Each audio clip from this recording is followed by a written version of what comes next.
I am coming to you live from my living room. Special appearances by Max if he decides to grace us with his presence. Okay, I do want to take a couple minutes to go over this little guy here. This is our unit on tone and bias in the media, or in nonfiction, which in this case happens to be media. Okay, and this is on Jack the Ripper. I'm sorry, that's what I had. So what I want you to do is to remember a couple of things. First of all, Jack the Ripper is a violent, horrible person. Second of all, Article 4 is a bit more graphic than the other one, so if you want to skip one, that would be the one I'd recommend. Did I read it? Yes, I read it. Does that mean that you have to read it? No. There's plenty of other articles in this unit where you can still get the basic idea. So, hold that in your brains, okay? Awesome. Now, there's a couple of important things that we are after with this little guy here. And the first big thing is to analyze fact versus opinion and tone in nonfiction text. So remember when we were reading Animal Farm, how the pigs were changing all the rules and they were changing history in the guise of nonfiction to convince the other animals that they were right, that the pigs were correct, yes? So basically, that's a thing that doesn't just happen in Animal Farm. It happens all the time.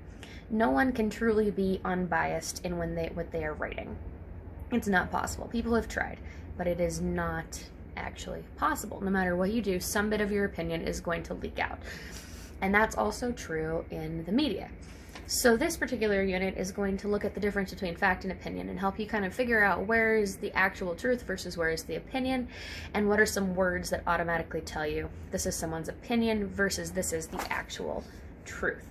So you're going to be looking at the tone in different works of nonfiction to figure out what's fact versus opinion, and also what does tone do to the text. If you were reading an article about a murder and all the words are bloody and hacked corpse and desecration of human flesh, the author is trying to get you to feel a specific way. Is that successful? Is that good journalism? Yeah, that's kind of what we're wrestling with here.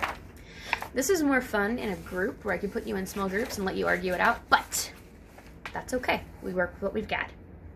You're going to look at the tone and meaning. You're going to be able to support your analysis with textual evidence and be doing some more close reading of nonfiction because that's important and we've got to be good at that.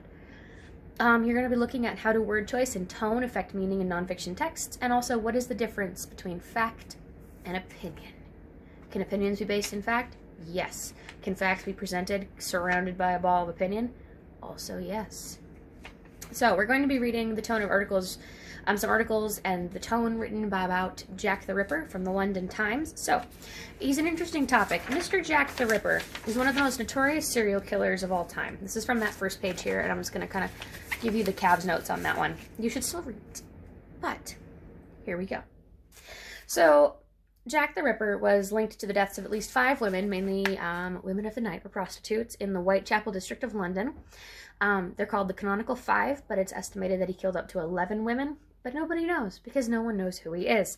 There's over 100 theories about who Jack the Ripper was. They thought they had him a couple of years ago because of a DNA test, but that actually resulted in, it was faulty, which was too bad because that would have been nice if they'd actually caught him. Let's see.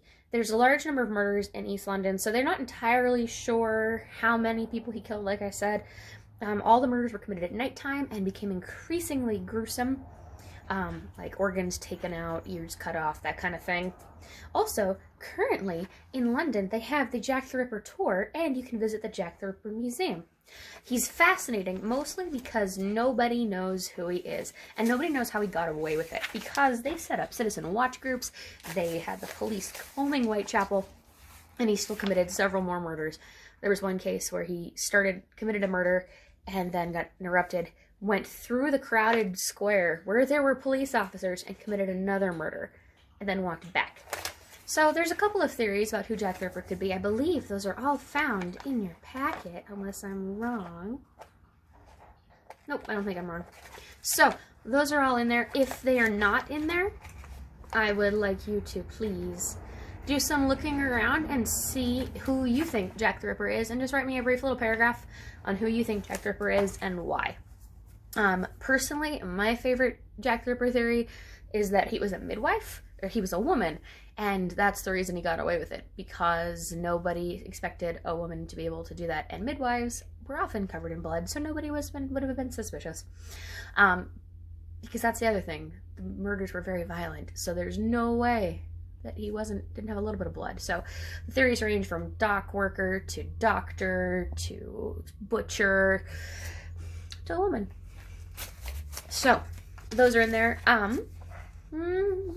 Yeah, it's very interesting. So there are quite a few articles, and like I said, feel free to skip that final one. Now, the answer key is in here, but I expect you to give me maybe a little bit more, if you please. Because if you only give me what's on the answer key, that will be just sad. Okay, so do your best, and give me your best Ripper theories. I'll give you mine. There's a lot of videos on YouTube that kind of go into that. Some of them do have some profanity, so watch for that if you decide to just Google Jack the Ripper. Be careful with that. Yeah. With that, that's all I got for you today. Enjoy your nonfiction unit. Give me some information on bias in the media. Because again, let me backtrack here before I sign off here. That's the big point of this, remember, is bias and tone in the media. So what was the media trying to do? Were they trying to help catch a killer? Were they trying to scare people? What was the point? That's kind of what I want you to think about. Is there any modern day correlation with that? I don't know. All right. I look forward to reading your essays and also your responses. Again, write that out on a piece of paper and send